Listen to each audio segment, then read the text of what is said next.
Good afternoon, and welcome to another episode of Hashtag Jeopardy Live Panel. Sunday afternoon, because apparently there's some big football game on it when we normally tape this, so we've pushed things up. This is February 7th, 2016. Once again, I am Andy Saunders, and here we go with the introductions of. We have quite a panel today to talk about Jeopardy. First up, I think everyone here is new to Jeopardy Live Panel, so here we go. My first introduction. We're going to start out with somebody. She was on Monday's game, Emily's son from Columbia University. Hello. The first person to qualify for the semifinals in the tournament. We also, from Tuesday's episode, we've got Emily Bingham from Wright State. You can call me Bingham. We can call you. We have Bingham and Son. Okay. Next, from Wednesday's episode, we've got Amanda Rosner. Hey. From Northwestern. From Thursday, we've got Gus Wythaler, and from Gus Wythaler from Stanford, Hannah Norem from Augustana in South Dakota. And finally, from Friday's episode, we've got Niki Peters from UC Berkeley. Each member of the panel currently, we have Jessica Pratesi from the University of Birmingham in England. Thanks for joining us by request. And yeah, some of our other panelists were like, "You need to get Jessica on a panel because she tweets often onto the panel at some points." So thanks for joining us. I'm not entirely sure why my video is not working the way I want it to at the moment, but I'm sure we'll figure something out. Turn camera on. Maybe that'll help. I don't know. Oh well. You guys can hear me. That's the important thing. This means I get to put the camera on you guys. So I guess the first thing was quite a week of shows, tiebreakers galore. Did you guys know what was going on with that? Alright, I'll see you guys tomorrow. I mean, excuse me, I think we kind of did.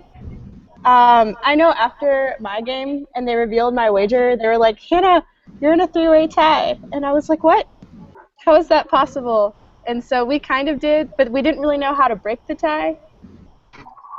Yeah, me, Carissa, and Adam were the first to play, so we got to watch all of the rest of the games live. So we were like pretty updated with that. And then every single time someone came down, we were like, "Oh my gosh, like 14,400 again."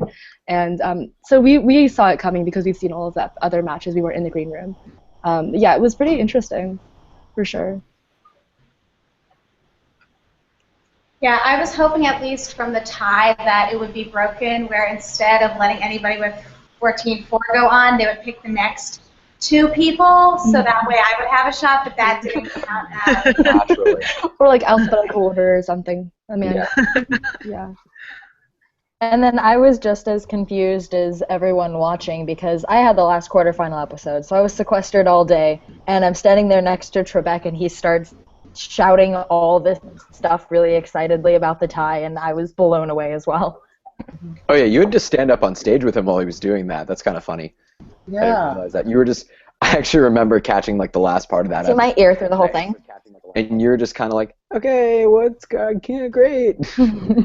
I was with Kate the whole day, sitting with Kate in the audience, and she was not doing well the whole day because she had to see her score tied not once but twice. So when Alex ended up announcing her name, I'm pretty sure she cried.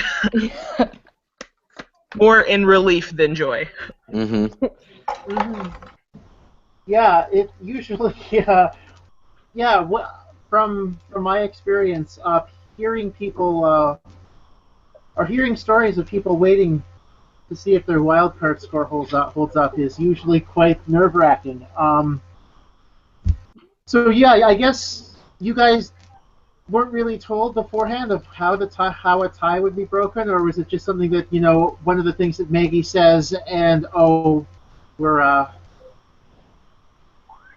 For some reason, I recall knowing about how the tie was going to be broken beforehand. I'm not sure if that was because we were the first game on, so like we were told beforehand or something. But I definitely remember. Maggie told us, but she said you don't really have to pay attention to this because it won't be relevant. Yeah, that's. I think it might have been on the bus actually. Yeah, maybe it was. Yeah. It was.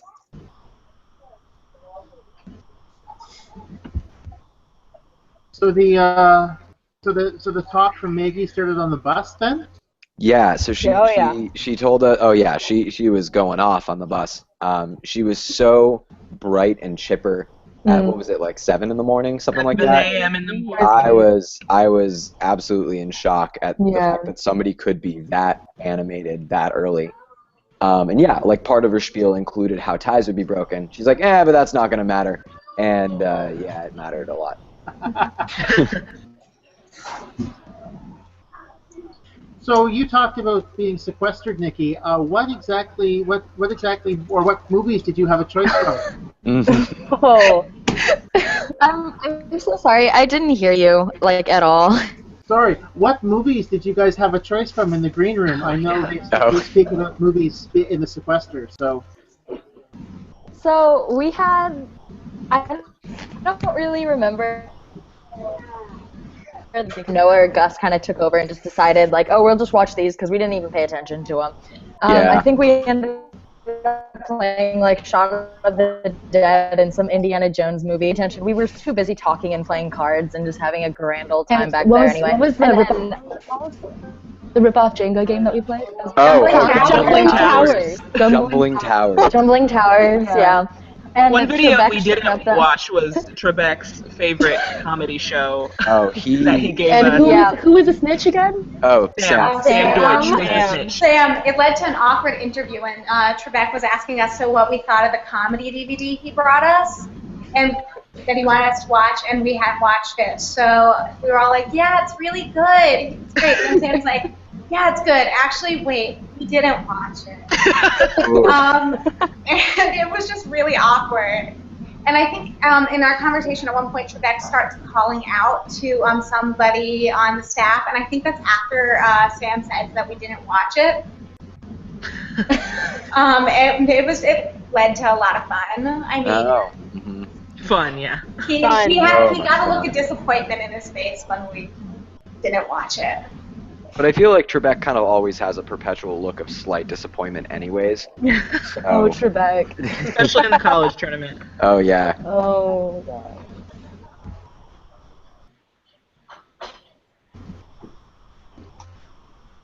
By the way, if anyone is watching and wants to tweet at the panel with any sort of comments, you can use the hashtag Jeopardy Live Panel on Twitter, and if I find it appropriate, I'll read it out to the panel. Speaking of the internet, I don't know. Things seem pretty terrible with the internet this week. I would say Kevin seemed to take the brunt of the criticism online with the college football category.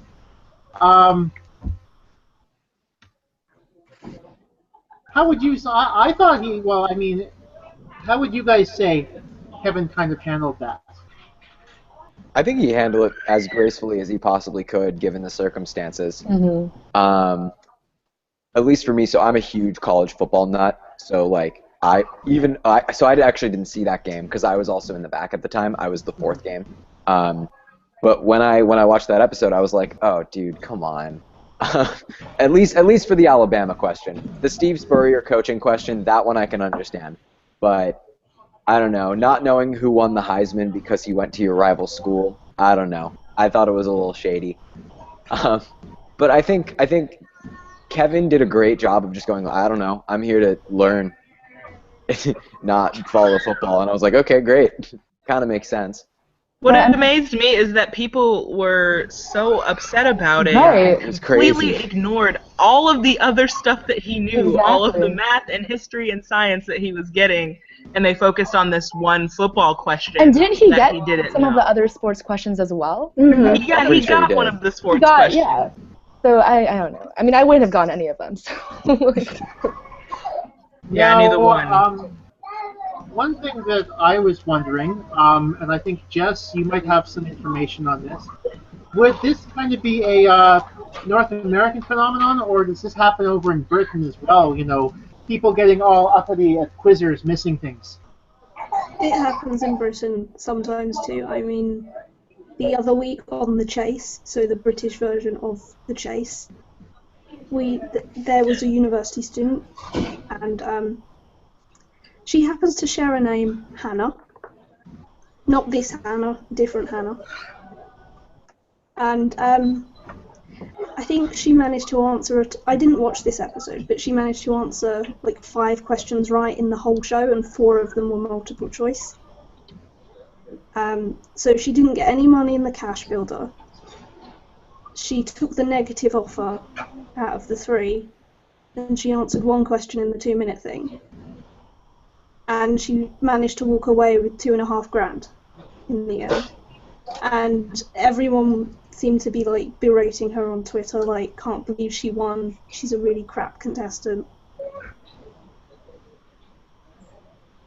So I guess, I guess, unfortunately, this seems to be a worldwide thing.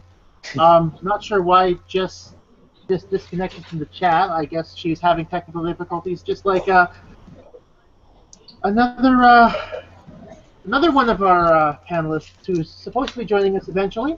But I guess my next question is for everyone. She's back now. Okay.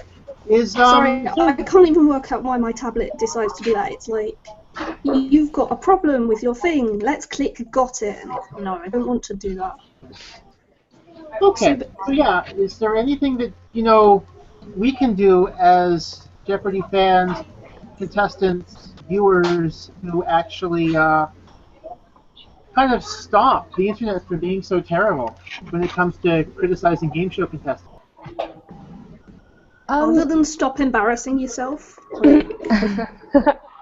That will never happen. Yeah, I know. There were, especially I felt like for my Adam and Chris's game, I think our board was, for us it was like a little bit strange, and the Final Jeopardy was also kind of weird. Really weird. It was like a really weird Final Jeopardy question. All of us were like, it can't be Grand Canyon, that's way too easy. Like Teddy Roosevelt, it must be something else. So none of us put the answer down, and the internet went crazy about it. Lots of very interesting comments about that. But it was nice because there were some people on the internet who were also pointing out oh, these kids actually got on the Jeopardy. There's what about all the questions that they got right? And even Keith Williams, who's one of my idols, he posted on one of the comment threads, and he was defending us with this entire multiple paragraph comment about it, and that really warmed my heart because it's for me it was the people who really mattered, the people who've actually been on Jeopardy before, Keith Williams, who actually understand what we've gone through, all defended us, which was really nice, I think. Yeah, one thing you'll find that the Jeopardy family will definitely have your back. You were saying though, Gus? Oh, I was gonna say, except for in the case of our Final Jeopardy, where everybody wanted us hanged from the gallows because we supposedly got it wrong because there's supposed to be an on in front of the origin of species. At least in the original version. In the 6th edition on from 1872, it got shortened to the origin of species. Trust me, I looked it up. I looked it up purely because I literally had Twitter people calling me a cheating prick and things like that. Although to be fair, that was probably because of the Berkeleyum question. So that was a whole interesting saga. I think we can probably talk about that later. That's probably not quite as relevant to your question, but on the whole, I think it doesn't seem like there's a lot we can really do to kind of stop the trolls from trolling. I guess just kind of let them do it and ignore them. I'm going to make a whole collage of them and hang it on my wall. But, I mean, that's what my Twitter is. I think we talked about doing a mean tweets where we all read the mean tweet about ourselves. That would be hilarious. I would love to do that. Before I go any further, am I the only one that's showing that we're actually broadcasting here? Because I am not sure if we are or not. I see Mine says live. Mine says off air. Okay, my iPad says off air. But that might just be me. Mine is showing live, but mine's showing live. Mine is showing live. Okay.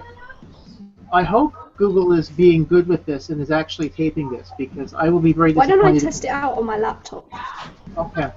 Because I am on my laptop, well, on my, but, yeah.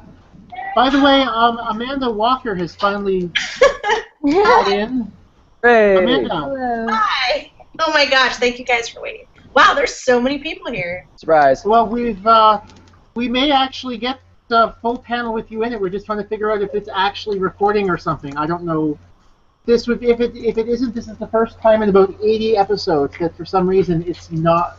There's technical issues, but Yeah, I can't see myself. But you guys can hear me, so that's good. we can hear you. Yes. Apparently, my video is also giving me. Jess, is it working? I went to the live panel online and it says this live event will begin in a few moments, and there's nothing broadcasting. Uh-oh. Ooh. Awkward. Looks like we're the year of just a lot of issues coming up that aren't expected. Right. Issues, Hi, Alex Trebek. Yeah, mine isn't working either. Oh my gosh.